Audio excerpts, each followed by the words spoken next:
And if you look back at the first month performance on the S&P, Jim, he's got the best record. You got to go back to LBJ to see an incoming president with a better first month in stocks. It's funny, we go back to LBJ for that. We go back to the Philly Fed Index 84, Ronald Reagan, get these numbers.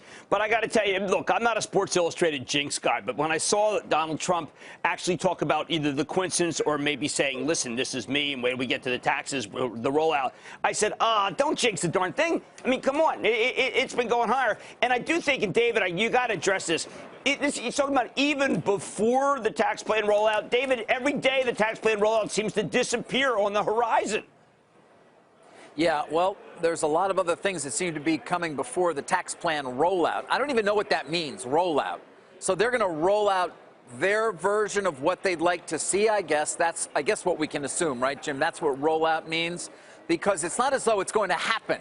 This is not an executive order that you get to sign, and suddenly it happens, right? This is something that's got to be worked on with the House, with the Senate, and has then got to be voted into law, which is likely not to take place, of course, until later this year, if not 18. So I'm as curious as you are what that means, and the timing of it, of course, as you bring up, Jim, given all the other turmoil, and I don't think that's an unfair word to use here, that's going on right now in the White House. Yeah, I mean, the idea that there is a queue and a rollout is almost as if that there's one branch of the government. I think that this is the rollout away from deregulation is the one where there really has to be a team, jawboning, trying to figure out what the tax plan looks like, try to make it as simple as possible. And I think it's good that the president mentions that things are going well, but in order to get to the next level, at a certain point, we're going to have 2018 numbers be driven by much bigger repatriation and, of course, obviously the corporate taxes. And, David, no one's even pushing it. You can't legislate by tweet. You can have fun with Twitter, but you can't legislate with it. Yeah. Times this morning says Congress is on a legislative elliptical trainer gliding toward nowhere because of such little progress on ACA.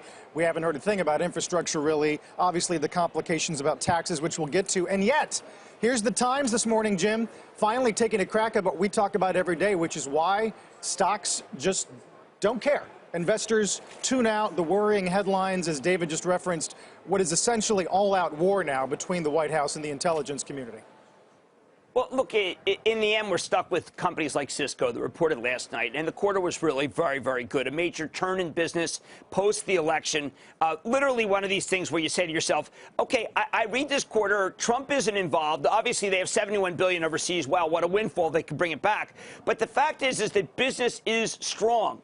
And when you have strong business, we tend to overlook what could propel it to be even stronger. You know what? It is remarkable when you're out here. No one is talking about Trump. Now, maybe they're talking about Trump away from me, but most of them are talking about why business got so strong and where it's strong, and a lot of it's worldwide. And worldwide can obviously not be hostage to what the Senate and the House do.